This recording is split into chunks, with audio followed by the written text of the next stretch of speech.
Welcome to the debate. Imagine an architect who possesses a terrifyingly perfect blueprint.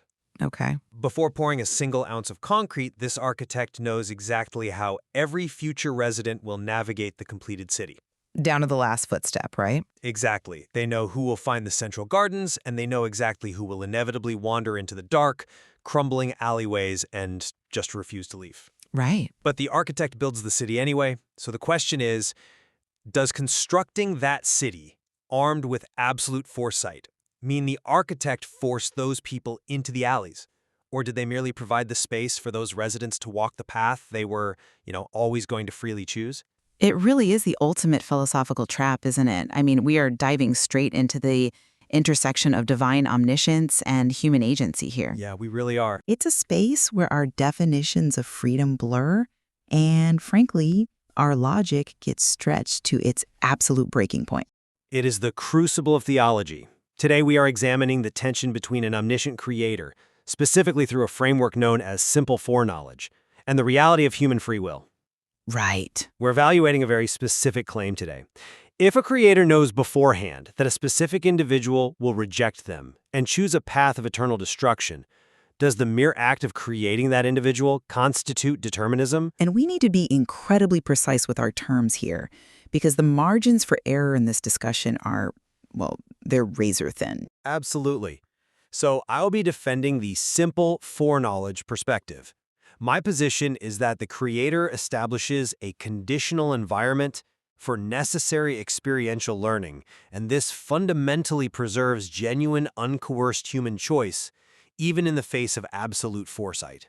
And I'll be taking the opposing side. I will argue that deliberately actualizing individuals who are known with absolute certainty to ultimately choose damnation, that is functionally indistinguishable from determining that tragic outcome. You just cannot separate the foresight from the creation. Let's lay out the mechanics of the simple foreknowledge framework to start, just to get us on the same page. Sure. Unlike other philosophical models, take Molinism, for example, which suggests God sorts through infinite hypothetical universes to pick the best one. Right, the middle knowledge concept. Exactly. Simple foreknowledge posits that God simply knows the actual singular future of this specific world perfectly. He created a classroom world built entirely upon established conditionalities. Okay, so a cause and effect environment. Right. There are parameters, a door that leads to life and a door that leads to death. But to ensure a genuine opportunity for salvation, God extends what is called prevenient grace. We should unpack that, Tim, for a second, because prevenient grace does a lot of the heavy lifting in your argument. It does, and for good reason. Prevenient simply means that which comes before. Right. The premise is that human beings, in their natural state, are inherently biased towards selfishness and rebellion. If left entirely alone, they would never choose the Creator. So they need a push. Well, an intervention. Yeah. Prevenient grace is an enabling divine influence that arrives before human decision. It essentially neutralizes that inherent bias, elevating the human will to a point of equilibrium. Okay, leveling the playing field. Precisely. It provides the optimal scenario for an individual to comprehend truth and make a genuinely free choice. The Creator determines the conditions that faith leads to life and rebellion to destruction, but the individual dictates the response. I understand the mechanism you're describing, and I see how it attempts to shield the Creator from, authoring evil. But structurally, it collapses under its own logical weight. How so? My position is that simple foreknowledge is essentially a deterministic system just wearing the mask of free will. Walk me through your rationale there. It comes down to the logical sequence of creation. If the Creator's genuine goal is to maximize salvation and preserve what we call libertarian free will, meaning the genuine ability of an agent to choose otherwise without being coerced, there is a mathematically flawless solution. Which is? The Creator could simply choose not to create the specific individuals who are foreknown to choose hell. You do not violate anyone's free will by leaving them in non-existence. A non-existent entity has no rights to be violated. Ah, the non-creation solution. Exactly. If you have 10 potential people in your blueprint, and 5 will freely choose the door to life, and 5 will freely choose the door to death, you simply actualize the 5 who choose life. Right. The guest list to avoid a negative outcome. By actively choosing to populate the world with people the Creator knows will burn, God is effectively willing the existence of evil to serve his own plans. Look, I see why you think that, but let me give you a different perspective. Your dinner party analogy is compelling on the surface, but it drastically misunderstands the psychology and the finitude of created beings. In what way? The critique you are leveraging assumes you can just selectively edit a populated reality without fundamentally altering the nature of the reality itself. Well, why couldn't you? I mean, a world with 5 saved people and 0 damned people seems vastly morally superior to a world with 5 saved and 5 damned. Because if the Creator only actualized the life choosers, the entire paradigm of choice is corrupted for the finite mind. We are talking about visible, physical creatures whose, quote, flesh is weak. Okay. We are not omniscient. We cannot comprehend the weight of hypothetical rebellion. If a world existed where literally no one ever walked through the door of death, that road becomes an irresistible, unactualized mystery. Wait, really? You think a world of perfect, life-choosing people would suddenly rebel out of sheer curiosity? That doesn't track. If they are foreknown to choose life, they choose life. But how do they choose life? Choice doesn't exist in a vacuum. It requires context. Look at the psychology of the human condition.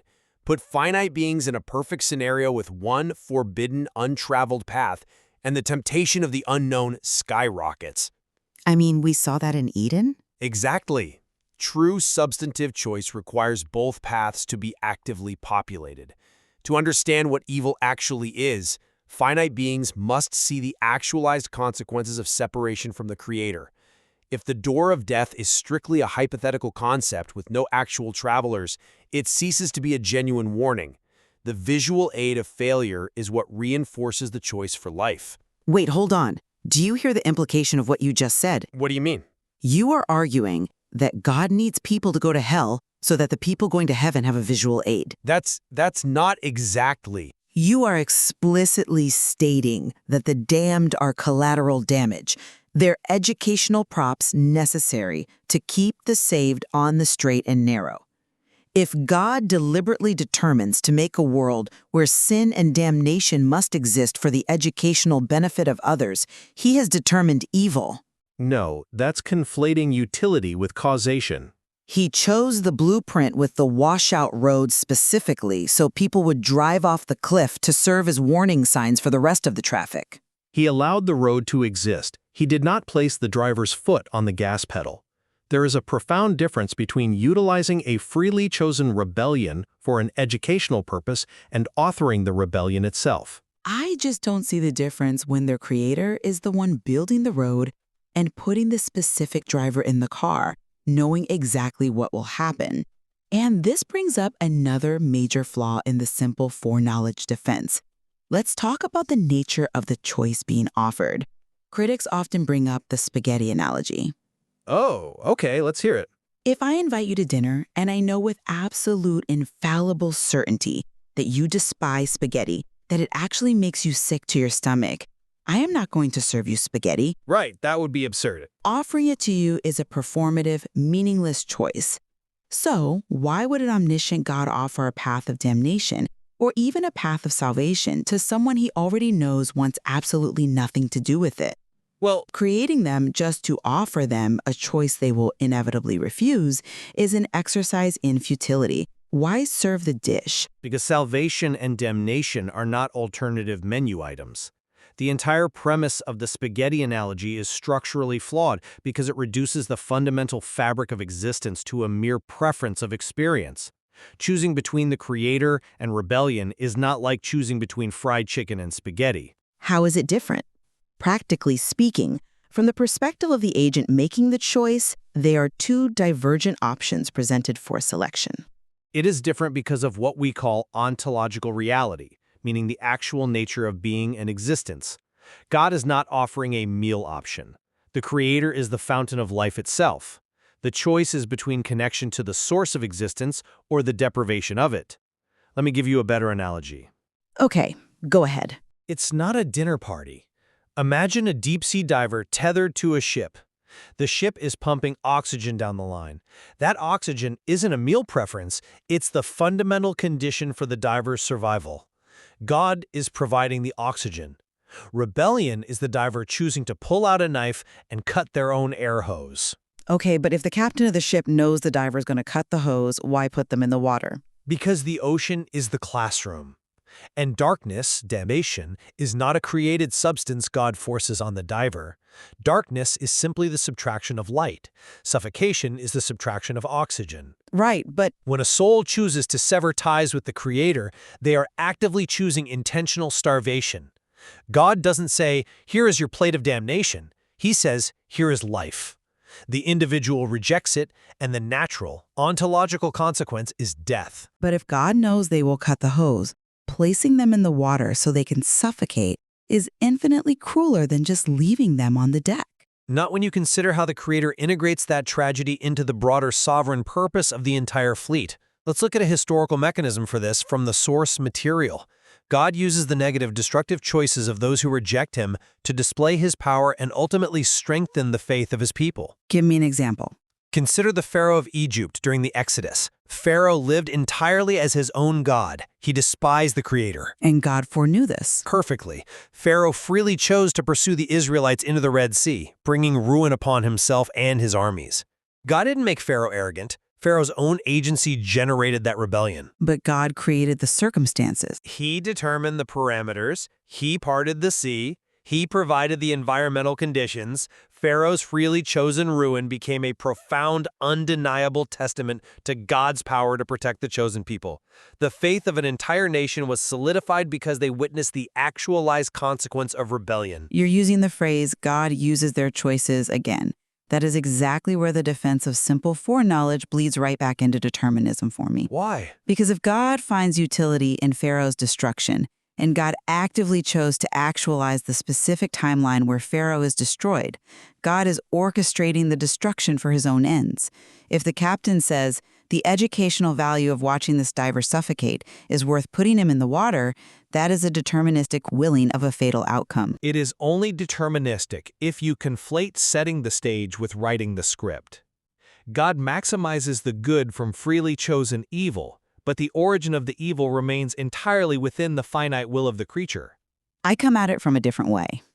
Let's test this optimal classroom theory against reality then.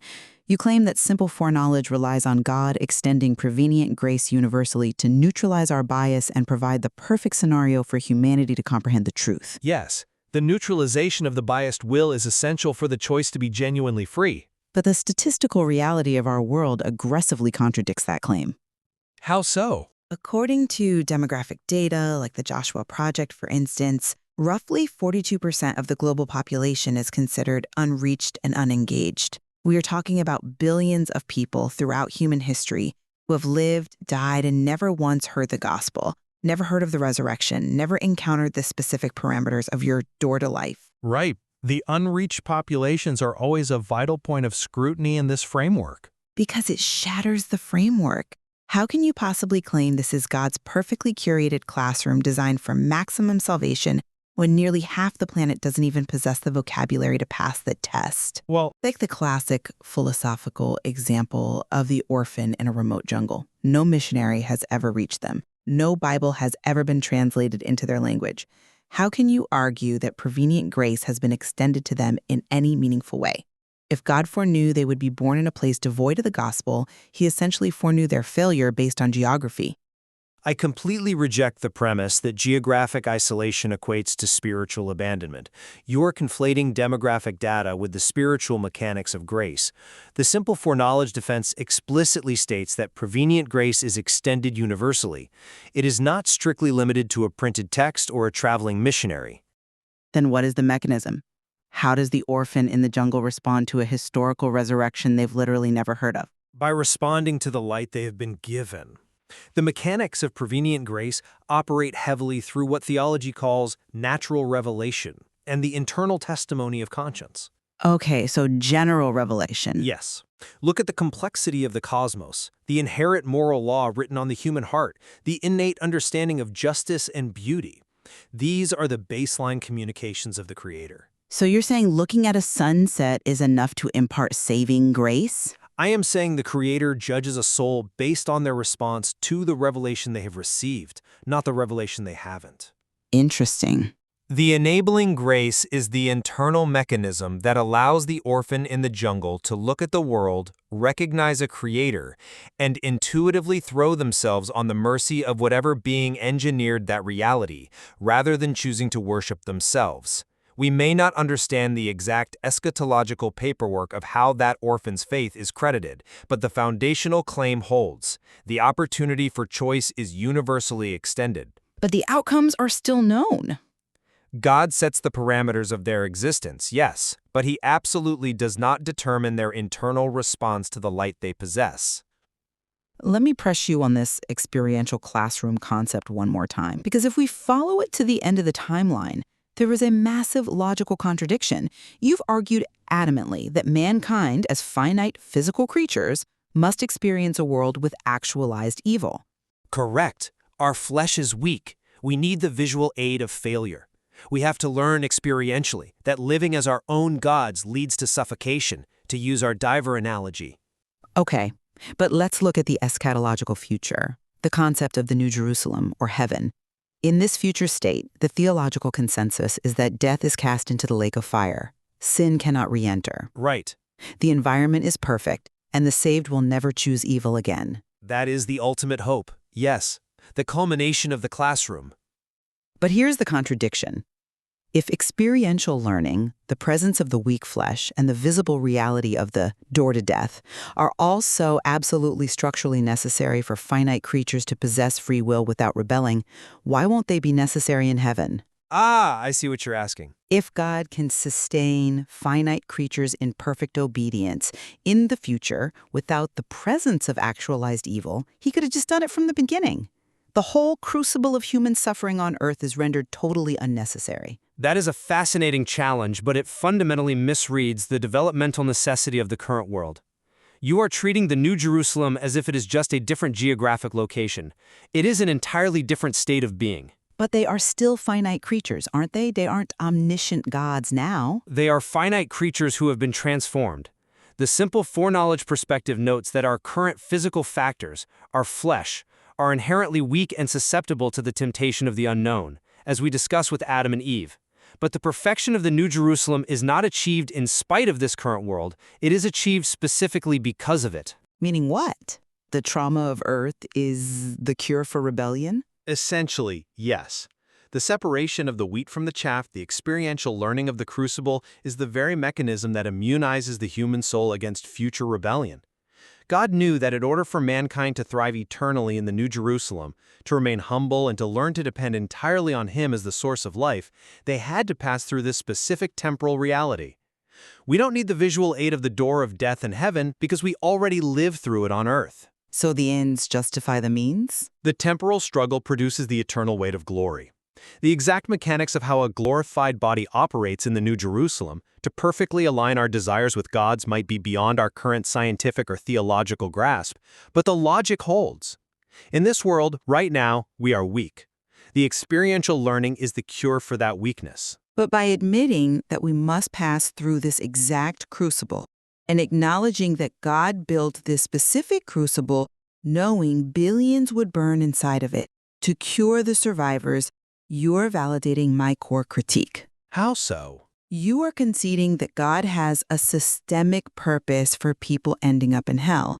It is a necessary feature of His educational model.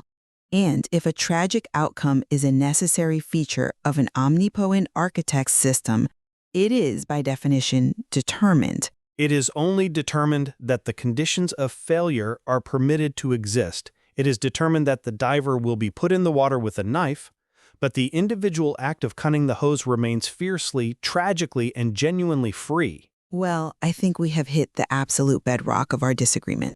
I agree. Let's summarize where these two analytical lenses leave us.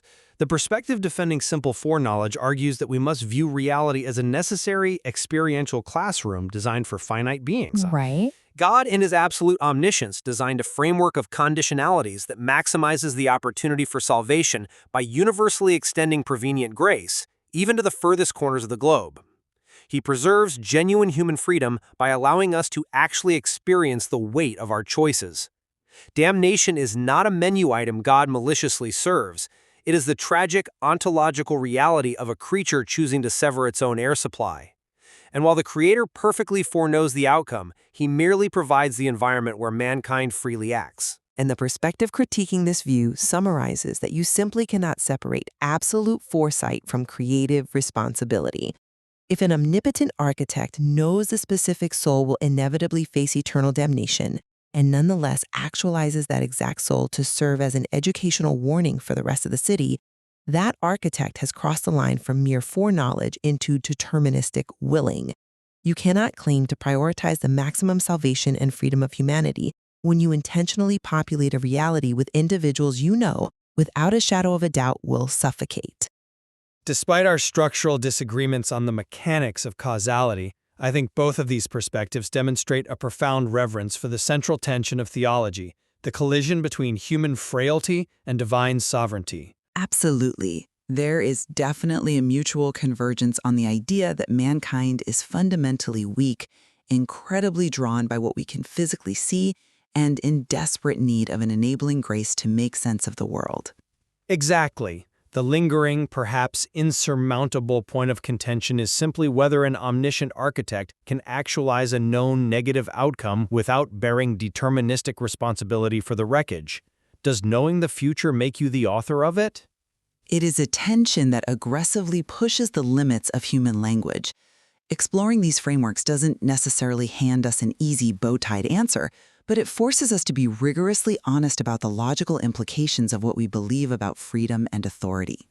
It absolutely does. There is so much more to explore within these mysteries of free will, conditional grace, and the precise nature of omniscience. It demands our continuous thoughtful engagement, challenging us to look past superficial explanations.